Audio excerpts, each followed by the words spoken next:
Hi, I'm Aoife from Wicklow Willow and welcome to our Bealtaine garland making workshop, okay?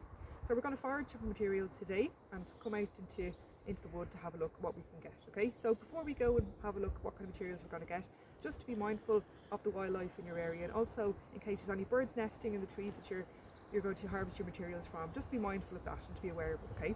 So the first thing we're going to do is we're going to have a look at this material here. This is goat willow, so we're going to need some of this. And I've got some birch behind me and we're going to get some of that. There's other materials that you're going to need for this, including birch. Well, we're going to get some birch, but also including some flowers, some wildflowers, in particular flowers that are associated with Bealtaine and the many traditions and superstitions around that, okay? But first things first, we'll get some willow, okay? So we're looking for some nice longer pieces. Now this is slightly branchy, but that's okay because you can trim it down. So we're going to take a couple of branches, maybe even 2 or 3, so we have a few options for when we actually go to make the garland. And we're going to take a couple of cuttings of some birch as well. Okay, so we're going to harvest some willow now, okay? So I brought my secateurs along with me, okay? So you'll need that before you go, for definite. They're very handy, okay? And what you're looking for is a nice long length, okay? So what I'm going to do is I'm going to cut right down to where the branch meets the larger parts of the branch. And that way I have this kind of long length that comes right out to the tip. So that's what you're looking for. So I'm going to give that a cut there. Now I'm going to get a few more. We have this one here, which is quite long as well. It may be a little bit thick where it joins, but we can trim it down later on, okay? So I'm going to grab that one as well. Now the goat willow grows really quickly. It's a really fast growing willow, so you know you'll see that next year if you come back to this, it'll just have grown again, okay? So it comes back really quickly. I'm going to get another one which is up kind of high. I'm going to cut that one here, and now I have 3 of what I need, okay? So if you have a little look at this here, you've got some lovely leaves and catkins that are on it. They're just coming out, this nice kind of greenish, kind of grey colour on the bark. And we've got some nice little bits and pieces that we can use for our garland, okay? So this is to make the main body of the garland. So I'm going to set that down for a minute and I'm going to go behind me and I'm going to get some birch, okay? So the birch has got a really nice kind of chocolatey kind of coloured brown. It'd be really nice to include in the garland. So this all kind of sets the background of the materials, and then we're going to set some nice flowers and different materials down on top of this because it's going to look really, really well, okay? So I've got a really nice long piece here, so I'm going to just go back down here behind to get it, okay? So we have this really long one here. So if you can get a long one, do. If not, don't worry about it. This one's probably about 6 foot long. It's quite thin as well, so it's not too thick. So just to keep in mind that the materials that you're foraging for are nice and light, okay? So you're kind of looking for slender materials and length, okay? You're not looking for things that are too chunky or too thick. So just take your time having a look, have a look around, see what you have. Now if you haven't got willow in your locality, hazel is perfect as well. It's really whatever comes to hand, okay? And or even ash can be used, or chestnut, or any of those things. Sycamore is a traditional one used for Bealtaine as well, so it'd be nice to include that, and we may have a look for that now in a little while too. So there are just a few to keep in mind. Okay, so we have a nice selection of flowers here for our garland, okay? So we have some bluebells, some white ones and some blue ones, and we have some primroses. So we're going to pick a few of those, okay? We don't need too many of each, just maybe 4 or 5 of each. So I'm going to show you how to do that now, okay? So I'm going to get some of the white ones. So again, similar to the dandelions, I'm going to pick them from the very bottom, okay? So I'm going to pick a few of these, some nice long lengths, okay? And that way we have options when we go to the garland, okay? So I'm going to pick another couple of those. So I have some nice white ones. I'm going to lean over here and get some bluebells, again from the bottom, so the stem is nice and intact. Try not to bend them if you can. You want them nice and straight and not bent, okay?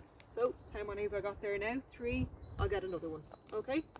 So I have some nice white and some blue. That should look really well. So to finish that off, for the flowers that we have here in front of us, I'm going to get some primroses as well, okay? So the primroses are these ones here, nice little yellow flowers, again at the very bottom, okay?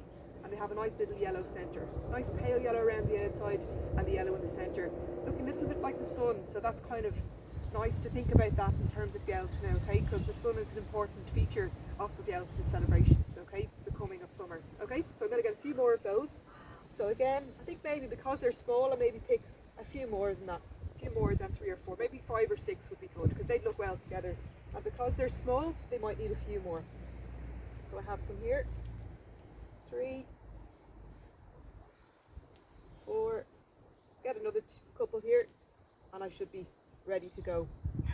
Now I can see here beside me for the primroses have a nice shaped leaf, okay, and it has some nice texture kind of on it, and has some nice lines and stuff like that. So it might be nice to think about that to include it as part of the garland too, because we have our wood and our birch and our willow as the background for our garland, and then we have our collection of flowers that we're going to put into it. But it'd be nice to have some green to kind of bulk that out as well. It should look good.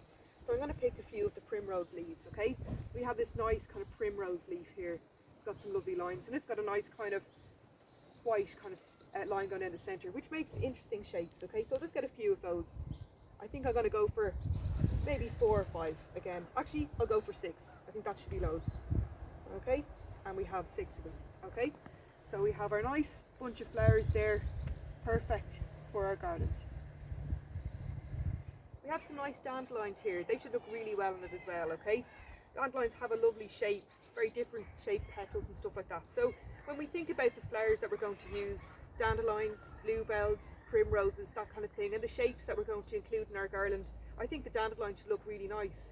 So again, we're going to pick from the very, very bottom, okay? And that gives us the full length. And if we want, we can cut it shorter, but it gives us the option for when we go to make it, okay? So we have a nice long one there. We're going to go for 4 of them, okay? So there's a few different ones here. And I think what might be nice as well is to include some of the dandelion leaves, okay? So again, they're kind of interesting shapes as well. Here's a dandelion leaf. It's nice and long. It's got some kind of spiky kind of shapes coming out, and it has this kind of zigzag up along the sides, okay, with a nice rounded leaf at the top, and that would look really well included up. We have it when you think about the different shapes and you put them all together, it could look really well. Now I'm going to get a few more of those and we're ready to go. Okay, and there we have it. These are forget-me-nots, okay?